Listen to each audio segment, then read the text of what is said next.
Gondolták volna, hogy a kertészek több mint 90%-a már azelőtt tönkreteszi a tavaszi hagyma termését, mielőtt egyetlen apró dughagyma is a földbe kerülne. Üdvözlöm Önöket a csatornán! Mai témánk a sikeres tavaszi hagymaültetés legféltettebb titkai, különös tekintettel a talaj és a szaporítóanyag tökéletes előkészítésére. Sokan abban a hitben élnek, hogy a hagymát tavasszal egyszerűen csak be kell dugdosni a földbe, és az majd szépen megnő magától. Ez egy hatalmas tévedés. Ebben a videóban megmutatom Önöknek azokat a meglepő és sokszor a hagyományos, régi módszereknek teljesen ellentmondó trükköket, amelyekkel garantáltan hatalmas, egészséges és ropogós termést érhetnek el. Olyan titkokat fedünk fel lépésről lépésre, amikről a szomszédok biztosan nem beszélnek, és amelyeket eddig talán Önök is rosszul csináltak. De ne aggódjanak, most mindent helyre teszünk. Kíváncsi vagyok a véleményükre. Így rögtön egy kérdéssel kezdeném. Önök szerint is puszta szerencse kérdése a jó termés, vagy egyetértenek velem abban, hogy minden a tudatos, gondos előkészületeken múlik? Írják meg nekem lent a kommentekben, amíg mi szépen belecsapunk a dolgok közepébe. Mielőtt belevetnénk magunkat a gyakorlati lépésekbe, elengedhetetlen, hogy megértsük a hagyma fejlődésének alapvető természetét. A vörös hagyma az egyik legősibb kultúrnövényünk, amelyet már évezredek óta termesztenek az emberek világszerte. Eredetileg a száraz, hegyvidéki ázsiai területekről származik, ami rengeteget elárul a mai igényeiről is. Fejlődése során a hagyma két nagyon éles, elkülönülő szakaszra bontja az életét. Az első a zöld vegetatív tömeg, vagyis a levelek, és a robusztus gyökérzet kinevelése, a második pedig a tápanyagok elraktározása a föld alatti gumóba. Ha a tavaszi indulásnál megzavarjuk ezt a kényes folyamatot egy rossz talajjal vagy egy hibásan kezelt dughagymával, a növény pánikba esik, és a gumóképzés helyett a túlélésre, azaz a maghozásra fókuszál. Pontosan ezért kritikus fontosságú, hogy megteremtsük számára azt a tökéletes egyensúlyt a talajban, amely az ős hazáját idézi. Most, hogy ismerjük a növény lelki világát, nézzük meg azokat a konkrét, titkos lépéseket, amelyekkel becsaphatjuk a természetet, és óriási fejeket varázsolhatunk a konyhakertünkbe. A legelső és talán legfontosabb lépésünk az ültetés tökéletes időzítésének a meghatározása. Sokan azt gondolják, és ez egy rendkívül elterjedt kertészeti mítosz, hogy minél hamarabb dugják a földbe a hagymát tavasszal, annál hamarabb lesz bőséges a termésük. De mi is az igazság valójában? Az igazság az, hogy a túlkorai ültetés az egyik legnagyobb hiba, amit csak elkövethetnek a kertben. Ha a talaj még túlságosan hideg, a hagyma egyszerűen megfázik a nedves, fagyos földben. Emiatt nem a fejét fogja növeszteni, hanem vészreakcióként azonnal vastag magszárat hajt. Képzeljék el egy pillanatra, hogy egy fagyos, szeles téli reggelen egy vékony őszi kabátban kell az utcán állniuk órákon keresztül. Pontosan így dideregve érzi magát a kis dughagyma is a fagyos földben. Egy remek példa erre az, amikor valaki már március leggelején az első napsugaraknál elülteti a hagymát, és büszkén mutatja a gyorsan zöldellő szárakat. Később azonban csodálkozva veszi tudomásul, hogy a nyári betakarításkor csak apró, kemény, szinte ehetetlen hagymákat talál a földben. A titok tehát egyáltalán nem a naptár lapjaiban, hanem a talaj pontos hőmérsékletében rejlik. Várniuk kell, amíg a föld tartósan eléri a 12 Celsius fokos hőmérsékletet legalább 10 cm-es mélységben. Ezt egy egyszerű kerti talajhőmérővel bármikor könnyedén ellenőrizhetik. Ha türelmesek, a növény minden energiáját a hatalmas gumó fejlesztésére fordítja majd. Most, hogy az időzítést tisztáztuk, térjünk rá a tökéletes szaporítóanyag, vagyis a dughagyma kiválasztására az üzletben vagy a helyi piacon. Itt is létezik egy hatalmas tévedés, ami miatt sokan pórul járnak. A mítosz úgy tartja, hogy minél nagyobb, hatalmasabb dughagymát vásárolunk, annál nagyobb lesz belőle a kifejlett vöröshagyma is. Ez logikusan hangzik, igaz? Pedig hatalmas tévedés. Valójában a túl nagy méretű, robusztus dughagymák hajlamosak a leginkább arra, hogy nyáron magszárat növesszenek gumósodás helyett. A legideálisabb, mondhatni tökéletes méret valahol 1 és 2 centiméteres átmérő között van. Képzeljenek el maguk előtt egy szép, formás, apró mogyorószemet. Nagyjából ekkorának és ilyennek kell lennie egy kifogástalan dughagymának. Amikor válogatnak a kosárban, bátran tapogassák meg a szemeket.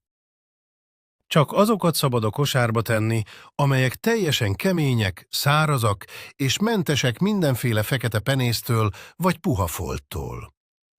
Egy kiváló példa a minőség ellenőrzésére, vegyenek a kezükbe egy jókora maréknyi dughagymát, és egyszerűen szagolják meg. Ha kellemes, picit földes, de kifejezetten száraz illatot éreznek, akkor jó úton járnak. Ha azonban dohos, erjedt vagy nedves szagot árasztanak, az egyértelmű jele annak, hogy a téli tárolás során valami nagyon elromlott. Az ilyen alapanyagból soha nem lesz bőséges termés. Tegyük fel, hogy megvásárolták a tökéletes dughagymákat, hazavitték, de még hetek vannak hátra az ültetésig. A következő kritikus pont a megfelelő otthoni tárolás. Nagyon sokan elkövetik azt a hibát, hogy a megvásárolt műanyag hálóban egyszerűen ledobják a hagymákat a hideg, nyírkos pincébe, mondván, hogy ott biztosan jól elállnak tavaszig. Ez egy óriási tévhit, ami tönkreteheti a munkájukat. A hideg, nedves környezet ugyanis pont azt jelzi a növénynek, hogy jön a tél, pihenni kell, majd ha kikerül a melegre, azonnal virágot kell hoznia. Ha el akarják kerülni a magszárképződést, teljesen máshogy kell eljárniuk. Miután hazavitték az alapanyagot, azonnal bontsák ki a műanyag csomagolásból, mert abban pillanatok alatt bepállik az egész. Képzeljék el, mintha egy szűk nejlonzacskót húznának a fejükre, pontosan ennyire tud levegőzni a hagyma is abban a hálóban. A titok az, hogy terítsék ki a szemeket egyetlen vékony rétegben egy száraz kartondobozba vagy egy újságpapírra. Ezt a dobozt pedig egy jól szellőző, száraz, szobahőmérsékletű helyen tárolják, mondjuk a kamra, egy magasabb polcán, ahol 20 Celsius fok körüli a meleg. Ezzel a módszerrel megőrzik a szemek feszességét, megakadályozzák a rothadást, és ami a legfontosabb, megakadályozzák, hogy a növény a hideg miatt téves hormonális jeleket kapjon az ültetés előtt. Most pedig egy olyan lépés következik, amelyet az átlagos hobbikertészek szinte soha nem csinálnak meg, pedig ez a bőséges termés egyik legnagyobb titka. Ez nem más, mint a dughagymák mesterséges felmelegítése közvetlenül az ültetést megelőző időszakban. Sokan esküsznek arra a mítoszra, hogy a hagymát a hűvös kamrából egyenesen a hideg földbe kell dugni, hogy edződjön. Nos, ez az egyik legbiztosabb módja annak, hogy nyáron csak virágzó hagymaszárakat nézegessünk a kertben. Hogy miért? Mert a hőmérséklet drasztikus megváltoztatása az ültetés előtt felébreszti az alvórügyeket és felgyorsítja a belső biológiai folyamatokat. A profik ezt úgy csinálják, hogy körülbelül 2 héttel a tervezett kerti munka előtt a dughagymákat egy kifejezetten meleg helyre teszik. Képzeljék el, hogy egy fűtőtest, például egy radiátor vagy egy cserépkályha közelébe helyeznek egy kartondobozt. Fontos, hogy ne közvetlenül a forró radiátorra tegyék, mert akkor egyszerűen megsülnek a szemek. Tartsanak legalább fél méter távolságot. Ott a levegő 25 és 30 Celsius fok között mozog. Ez a kellemes szauna hatás elpusztítja a hagymában megbújó láthatatlan kórokozók egy részét, és ami a legfontosabb, blokkolja azokat a hormonokat, amelyek a virágzásért felelnek. Ez a 14 napos alapos átmelegítés az igazi garancia arra, hogy a növény csak és kizárólag a fejnövelésére fókuszál majd. Miután letelt a 2 hetes melegítés, Jöhet a következő varázslat, amit sokan furcsának tartanak. Ez pedig a dughagymák vízben való áztatása. Itt is él egy erős tévhit, miszerint ha vízbe áztatjuk az ültetésre szánt hagymát, akkor az pillanatok alatt megrohad és tönkre megy. Ez csak akkor igaz, ha napokig hagyják a vízben poshadni, de a rövid szakszerű áztatás valójában csodákat tesz. Képzeljék el, ahogy egy száraz szivacsot vízbe dobnak, az azonnal magába szívja az éltető nedvességet, és megduzzad. Pontosan ez történik a kiszáradt, felmelegített dughagymákkal is. A trükk a következő.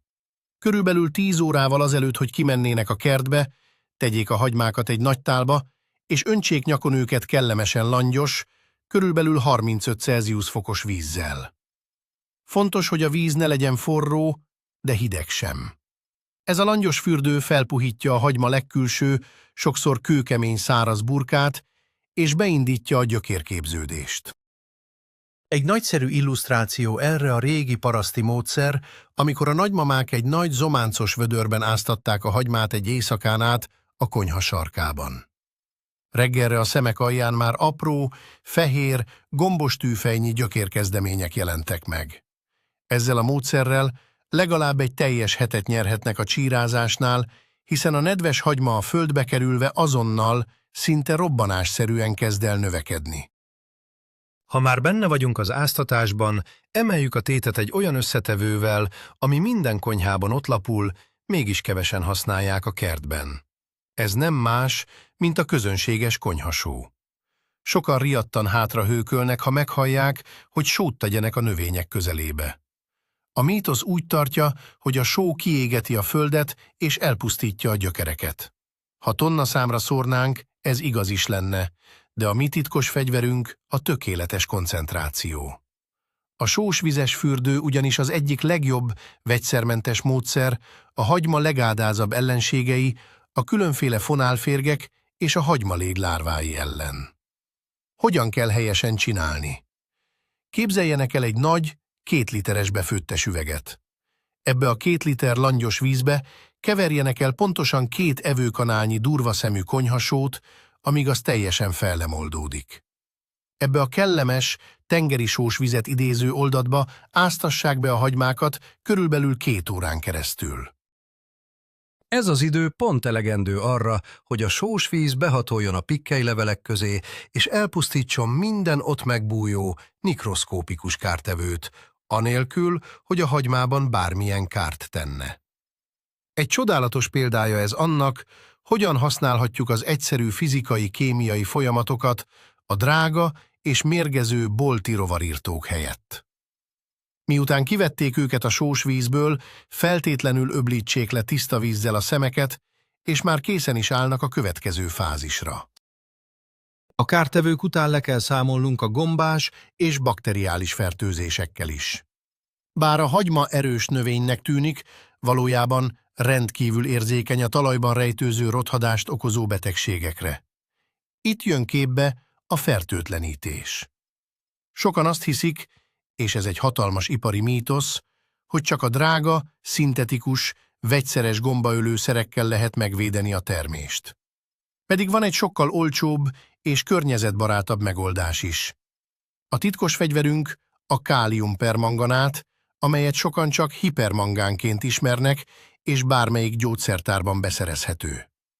Képzeljék el, ahogy egy pici, sötétkék kristályt a vízbe dobnak, és az egész edény hirtelen gyönyörű, mély, rózsaszínűvé változik. Egy ilyen közepesen erős, málna szörp színű oldatot kell készíteniük. Ebbe a rózsaszín vízbe merítsék bele a dughagymákat nagyjából 30 percre. Ez a csodaoldat szó szerint leégeti a láthatatlan penészgombák spóráit a hagyma felszínéről. Ha valamiért nem jutnak hozzá ehhez az anyaghoz, egy modern példa a biokertészetből a fahamu sűrű vízes oldata is, amely hasonlóan lúgos környezetet teremt. A lényeg, hogy soha ne hagyják ki ezt a félórás fertőtlenítő fürdőt, mert ezzel előzhetik meg azt a szomorú pillanatot, amikor nyár közepén a gyönyörű zöld levelek hirtelen elsárgulnak, a hagymafeje pedig undorító, büdös masszává rohad a föld alatt. Elérkeztünk a szaporítóanyag előkészítésének utolsó, de annál megdöbbentőbb fázisához. Ez egy olyan titkos trükk, amelyet szinte csak a legprofibb és legtapasztaltabb öregkertészek alkalmaznak rendszeresen. Ez pedig nem más, mint a dughagymák csúcsának a visszavágása az ültetés előtt. Tudom, most biztosan sokan felkapják a fejüket, létezik ugyanis egy nagyon makacs mítosz, amely szerint, ha belevágunk a hagymába, azzal nyílt sebet ejtünk rajta, ami fertőzésekhez és a növény biztos pusztulásához vezet. Ez azonban, ha jól csinálják, egy hatalmas tévedés. Valójában hatalmas segítséget adunk a növénynek vele. Miről is van szó pontosan? Vegyenek a kezükbe egy éles, tiszta ollót vagy egy kis kést. Óvatosan csippentsék le a dughagyma legtetejét, azt a száraz, elhalt kis csúcsot. Nagyon fontos, hogy csak a száraz, papírszerű részt távolítsák el, véletlenül se vágjanak bele a húsos, élő fehér szövetbe. Egy nagyszerű példa ennek a hatékonyságára. Képzeljék el, hogy egy vastag, nehéz, feszes takaró alatt próbálnak meg felállni. Nehéz, igaz? A hagyma zöldhajtásának pontosan ezt a rászáradt, kemény réteget kell áttörnie. Ha ezt a kis réteget eltávolítjuk, a zöld tollak sokkal gyorsabban, akadálytalanul és egyenletesen tudnak előtörni a földből. Ez a gyorsabb kezdeti növekedés erősebb gyökérzetet és végül sokkal nagyobb hagymát eredményez. Hagyjuk most egy kicsit pihenni a tökéletesen előkészített hagymáinkat, és fordítsuk a figyelmünket a másik legfontosabb tényezőre, a termőföldre. Az első lépés a kertben a megfelelő hely kiválasztása. Sok hobbikertész elköveti azt a hibát, és ez egy káros mítosz, hogy ha a hagyma tavaly szépen termett a kert egyik sarkában, akkor idén is oda kell ültetni. Ennél nagyobbat nem is tévedhetnének. A vetésforgó az egyik legszentebb szabály a hagymatermesztésben. Ha ugyanoda ültetjük, ahol az előző évben is hagymaféle nőtt, szó szerint a kártevők és a betegségek terített asztalához ültetjük le az új növényeket, ráadásul a talaj is teljesen kimerült azon a részen. A hagyma nagyon válogatós az elővetemények tekintetében. Képzeljék el a kertjüket egy hatalmas sakktáblának, ahol folyamatosan mozgatni kell a bábukat. A legfantasztikusabb eredményt akkor kapják, ha olyan ágyásba ültetnek, ahol tavaly bab, borsó, káposzta vagy paradicsom termett. Ezek a növények ugyanis olyan tápanyagokat hagynak maguk után, amelyeket a hagyma imád. Remek példa a tökéletes szinergiára a hüvelyesek esete. A borsó gyökerén élő baktériumok rengeteg nitrogént kötnek meg a talajban, amit a tavaszi hagyma kitörő örömmel használ fel a hatalmas zöld levelek növesztéséhez. Tehát soha ne feledjék, keressenek új, friss helyet a hagymának minden egyes tavasszal. Miután kijelölték az új helyet a vetésforgó szabályai alapján, nagyon fontos megvizsgálni az adott ágyás fényviszonyait. Egy gyakori tévhit szerint a hagymának, mivel a föld alatt növeszti a termését, teljesen mindegy, hogy mennyi napfény éri a leveleit, sőt, a nyári hőségben még jót is tesz neki egy kis hűvös árnyék. Ez egy hatalmas, termést pusztító mítosz. A vöröshagyma egy kifejezetten fényigényes növény.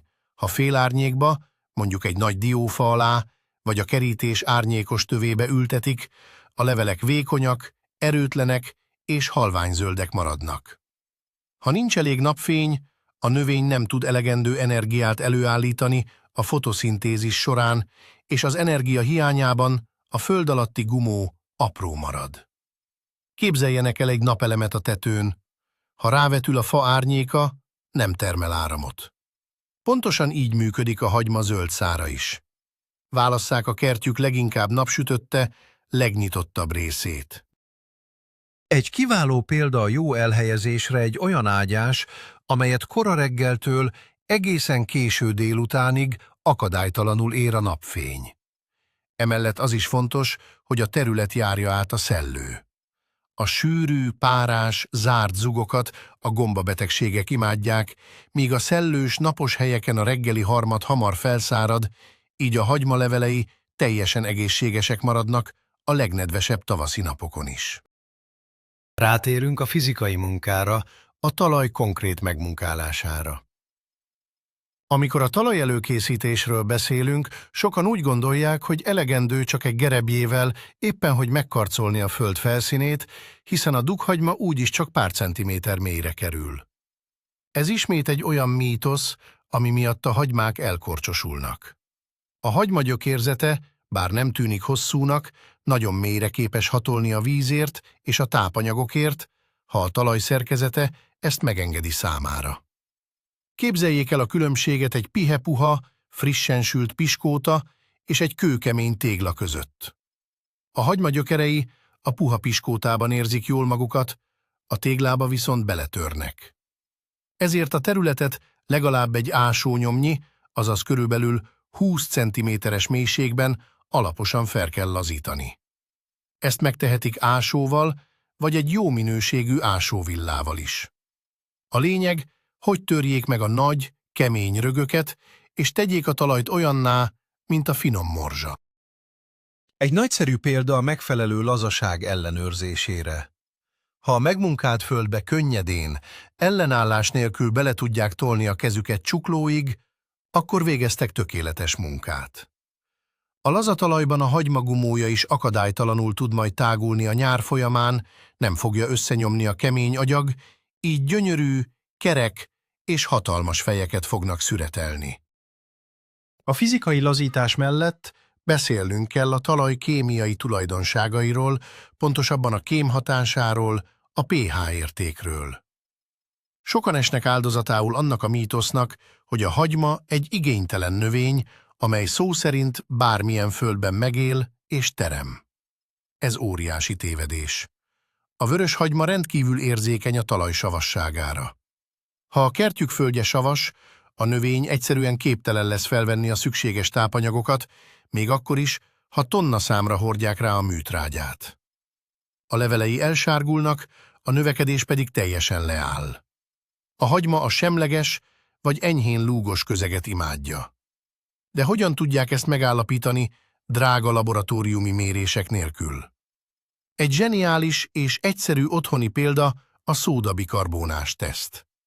Vegyenek egy maréknyi földet a kertből, tegyék egy pohárba, adjanak hozzá egy kis vizet, hogy sár legyen belőle, majd szórjanak rá egy evőkanálnyi közönséges szódabikarbónát.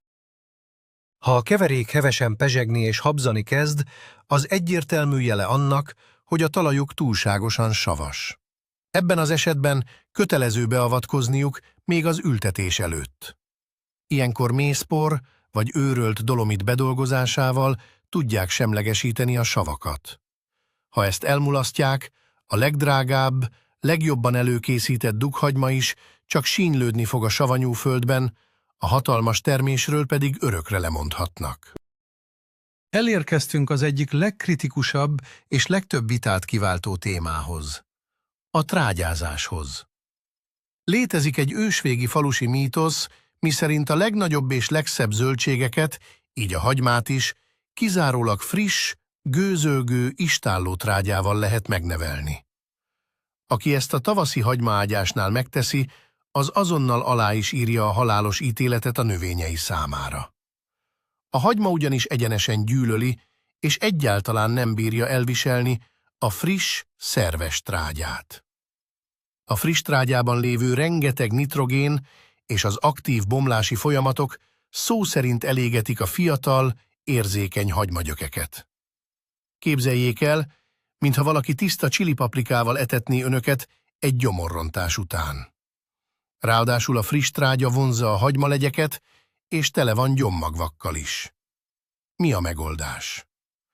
A hagymaföldjét mindig előző ősszel kell bőségesen trágyázni, hogy tavaszra minden tökéletesen lebomoljon. Ha ez elmaradt, tavasszal már kizárólag érett, fekete, földillatú komposztot szabad a talajba forgatni. Egy kiváló példa a jó tápanyagpótlásra. Terítsenek el egy vékony, 2 cm-es réteg, finomra rostált, sötét komposztot az ágyás tetején, majd sekélyen gerebjézzék be a földbe. Ez a szelíd, lassan felszívódó tápanyagbázis Pontosan azt az energiát adja meg a növénynek, amire a robbanásszerű, de kiegyensúlyozott tavaszi induláshoz szüksége van, anélkül, hogy megégetni a gyökereit. Ha már a tápanyagoknál tartunk, bemutatok önöknek egy igazi csodaszert, ami teljesen ingyen van, mégis aranyat ér a hagymaföldön. Sokan azt hiszik, hogy a kályhából vagy a kandallóból kikerülő szürke hamu csak koszos szemét, amit a legközelebbi kukába kell dobni. Ez egy tragikus tévhit a kertészkedésben. A tiszta fa elégetéséből származó fahamu a hagyma egyik legjobb barátja. Miért? Mert tele van káliummal, foszforral és olyan mikroelemekkel, amelyeket a növény egyenesen imád. Ráadásul lúgosítja a talajt, amit a hagyma szintén kedvel. Képzeljék el a fahamut úgy, mint egy prémium kategóriás, komplex vitaminkészítményt, amit kifejezetten a hagyma gumójának növelésére fejlesztettek ki. Hogyan alkalmazzuk? Egy zseniális példa erre: az ültetés előtti napon fogjanak egy lapátnyi finomra szitált fahamut, és egyszerűen hintsék vele a megmunkált ágyás tetejét, mintha csak porcukrot szórnának egy hatalmas süteményre. Ezt követően egy gerebjével finoman dolgozzák be a felső talajrétegbe. Ez a módszer nem csak fantasztikus tápanyagbombát jelent, de a hamu szaga és szerkezete elriasztja a talajban kószáló kártevők egy jelentős részét is. Arra viszont nagyon figyeljenek, hogy csak kezeletlen, festékmentes fahamuját szabad felhasználni, a vegyes szemétből származó hamu szigorúan tilos.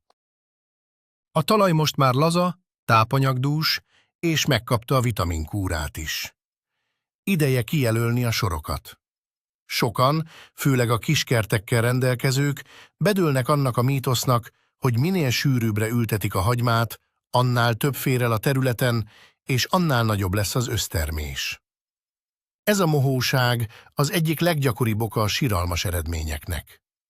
Ha túl közel teszik egymáshoz a sorokat, a növények szó szerint megfojtják egymást.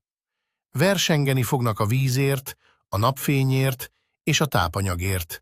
Ráadásul a sűrű dzsungelben a levegő sem tud mozogni, ami azonnali gombás fertőzésekhez vezet. Képzeljék el magukat egy zsúfolt, levegőtlen buszon a legnagyobb nyári kánikulában. Ugye milyen kellemetlen? A hagymák pontosan ezt érzik a sűrű sorokban. A tökéletes távolság a sorok között minimum 20, de inkább 25 cm kell, hogy legyen. Egy roppant praktikus példa a pontos sorok kijelölésére a kőműves zsinór használata. Verjenek le 2 fakarót az ágyás két végén, feszítsenek ki közöttük egy zsineget, és ennek mentén húzzák meg a barázdát. Ha egy hosszú, egyenes falappal nyomják be a földet, még egyenletesebb lesz az eredmény. Ezzel a módszerrel nem csak esztétikus, katonás sorokat kapnak, de biztosítják a növények számára azt a létfontosságú életteret, amire a gigantikus fejek kineveléséhez elengedhetetlenül szükségük van. A sorok megvannak, de milyen mélyre kerüljön maga a dughagyma? Ez egy újabb kritikus pont, ahol rengetegen hibáznak, egy nagyon elterjedt mítosz miatt. Sokan azt hiszik, hogy ha nagyon mélyre, teljesen eltemetve dugják a földbe a hagymát, azzal megvédik a tavaszi fagyoktól és a kiszáradástól. Ha ezt teszik, a hagyma képtelen lesz normális fejet növeszteni. A föld alatt ugyanis a gumónak hatalmas ellenállást kell leküzdenie a növekedéshez, így a végeredmény egy furcsa, hosszúkás, szivar alakú, apró valami lesz, ami egyáltalán nem hasonlít egy rendes vörös hagymára. Képzeljék el, hogy egy szűk, szoros csőben próbálnak meg lélegezni és tágulni. A tökéletes ültetési mélység valójában meglepően sekély. Egy remek vizuális példa. A hagymát csak annyira szabad a földbe süllyeszteni, hogy a legteteje, a kis levágott csúcsa éppen hogy kilátszódjon, vagy legfeljebb 1 cm-es vékony földréteg takarja. Úgy mondják, a hagymavállának éreznie kell a napfényt. Ezzel a sekély ültetéssel a növény könnyedén áttöri a felszínt, a nyár folyamán pedig a növekvő fej szépen ki tud domborodni a talajból, akadálytalanul hígyva magába a meleget és a fényt. Ne féljenek attól, hogy kilóg a földből, Ez a természetes és legoptimálisabb állapota a fej növekedésének fázisában. Elérkeztünk magához a mozdulathoz, amikor a kezünkben lévő apró dughagyma végre találkozik a termőfölddel. Még ebben az egyszerűnek tűnő műveletben is rejtőzik egy veszélyes csapda. A legtöbb ember, aki gyorsan akar végezni a munkával, megragadja a hagymát, és brutális erővel egyszerűen bepréseli, belenyomja a keményebb földbe, gondolván, hogy ott majd jól megkapaszkodik. Ez a nyers erőltetés az egyik legrosszabb mítosz. Amikor erőből lenyomják a hagymát, a talpán lévő, még nyugalmi állapotban lévő apró gyökérkezdemények megsérülnek, összezúzódnak, ráadásul a hagyma alatti földet annyira betömörítik, hogy a gyökerek később képtelenek lesznek áthatolni rajta. Képzeljék el, mintha valaki teljes testsúlyával a betonba próbálna préselni egy törékeny üveggolyót. Helyette alkalmazzák a profik módszerét. Egy nagyszerű példa erre az úgynevezett csavaró mozdulat. Miután meghúzták az ujnyi mély barázdát a lazaföldben, vegyék a hagymát két ujjuk közé, és egy nagyon finom, jobbra-balra forgató, fúró mozdulattal süllyeszék bele az ajzatba. Úgy csinálják, mintha egy nagyon finom menetes csavart hajtanának be a puha fába. Ezzel a kíméletes technikával a hagymatalpa tökéletesen felfekszik a lazaföldre, a gyökérkezdemények teljesen sértetlenek maradnak, és amint nedvességet kapnak, azonnal akadálytalanul tudnak megindulni a mélyebb rétegek felé. Amikor az utolsó dughagyma is a helyére került a sorokban, sokan leteszik a szerszámokat, hátradőlnek, és megvárják a következő esőt. Ez egy óriási hiba, amit egy nagyon káros tavaszi mítosz táplál. A mítosz úgy tartja, hogy a tavaszi talaj magától is éppen elég nedves a téli hókiválás után, így az ültetés utáni öntözés teljesen felesleges időpocsékolás. Ne dőljenek be ennek, bármilyen nedvesnek is tűnik a föld felszíne, az ültetés során megmozgatták a talajt, ami miatt levegőbuborékok maradtak a dughagymák körül. Ha a gyökérkezdemények levegővel érintkeznek nedves föld helyett, azonnal kiszáradnak és elpusztulnak. Az iszapoltatás létfontosságú lépés. Képzeljék el a folyamatot úgy, mint amikor gipszet öntenek egy formába, hogy minden apró rést kitöltsön. A hagymáknak is pontosan erre van szükségük. Egy tökéletes példa a szakszerű befejezésre. Vegyenek egy finom rózsával ellátott öntözőkannát, amely nem mossa ki a sekélyen lévő szemeket, és nagyon alaposan, bőségesen locsolják be az egész ágyást. Ez a víz gyengéden bemossa a finom földet a hagymák minden oldalához, megszünteti az üreges részeket, és tökéletes kontaktust biztosít a gyökerek és a tápanyagok között. Ez az az utolsó löket, ami azonnal beindítja a növekedési folyamatokat, így a hagymák már másnap elkezdenek éledni a föld alatt. Miután sikeresen elültettük és alaposan beöntöztük a hagymákat, van még egy lépés, amit a legtöbben teljesen figyelmen kívül hagynak, pedig csodákat tehet a terméssel. Ez nem más, mint az ágyások takarása, szaknyelven a mulcsozás. Rengeteg kertész még mindig abban a tévhitben, mondhatni esztétikai mítoszban él, hogy a veteményes kert csak akkor szép és egészséges, ha a sorok között a föld teljesen csupasz, fekete és patyolattiszta. Ez a szemlélet folyamatos kapáláshoz és a talaj gyors kiszáradásához vezet. A csupasz talaj a tavaszi szelekben pillanatok alatt kőkeményre szárad. Képzeljenek el egy szivacsot a tűzőnapon, ha nincs letakarva, órák alatt csontszáraz lesz. Ugyanezt történik a hagyma sekély gyökereivel is. A titok a megfelelő takarásban rejlik. Egy fantasztikus példa erre a vékony rétegű, szárított fűkaszálék, vagy a tiszta, magmentes szalma használata. Amikor a hagymák zöld hajtásai már elérték a 10 cm-es magasságot, finoman terítsenek el egy körülbelül 3 cm vastag mulcsréteget a sorok között. Ez a természetes paplan megakadályozza a víz elpárolgását, elnyomja a kelőgyomokat, így soha többé nem kell kapálniuk a sorok között, és folyamatosan, omlósan, lazán tartja a talaj felső rétegét. Ráadásul, ahogy lassan bomlik, extra tápanyaggal is ellátja a növekedésben lévő hagymákat. Az utolsó, 20. blokkhoz érve Meg kell beszélnünk egy stratégiai trükköt, ami már most, az ültetés napján megmentheti az egész éves munkánkat a legfélelmetesebb kártevőtől. Sokan hisznek abban a mítoszban, hogy a hagyma az erős, csípős illata miatt képes megvédeni önmagát mindenféle rovartól és betegségtől. Bárcsak így lenne. A valóságban a hagymalégy egyenesen imádja ezt az illatot, és amint a növény kihajt, azonnal belepetéz a zsengeszárakba, ami a hagyma teljes elrohadásához vezet. Hogyan védekezhetünk okosan, vegyszerek nélkül? Képzeljék el a kertjüket egy jól szervezett hadseregként, ahol a katonák védik egymást. A hagyma legjobb testőre nem más, mint a sárgarépa. Ez a klasszikus vegyes kultúra a biokertészet egyik legnagyobb csodája. Egy tökéletes gyakorlati példa erre, amikor megtervezik az ágyást, ültessenek felváltva egy sor hagymát, majd egy sor sárgarépát. a sárgarépa jellegzetes illata teljesen megzavarja és távol tartja a retteget hagymalegyeket. Cserébe a hagyma, erős kénes illata elriasztja a répalegyeket. Ez egy hihetetlenül hatékony, természetes kölcsönhatás, ami garantálja, hogy mindkét növény tökéletesen egészséges marad. Ha ezt a trükköt és az összes többi titkot alkalmazzák, amiről eddig beszéltünk, a szomszédok biztosan a csodájára járnak majd a kertjüknek. És íme el is érkeztünk a végéhez. Ha mindezeket az információkat összerakjuk, láthatják, hogy a sikeres tavaszi hagymaültetés egyáltalán nem a vakszerencsén múlik, hanem egy fantasztikusan logikus, apró lépésekből álló rendszeren. Ki gondolta volna, hogy egy egyszerű sósvizes áztatás, a kis csúcsok levágása ollóval, vagy a fahamuból készült csodapor ekkora különbséget jelenthet.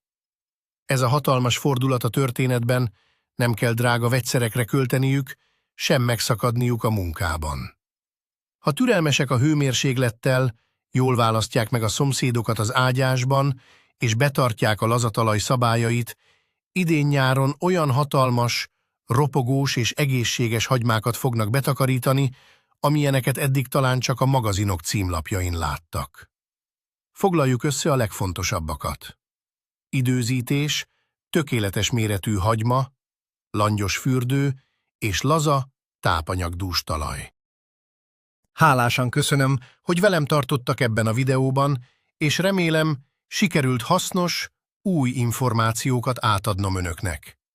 Ne felejtsenek el feliratkozni a csatornára, hogy ne maradjanak le a következő hasznos kerti praktikákról sem, és dobjanak egy lájkot, ha tetszett a videó.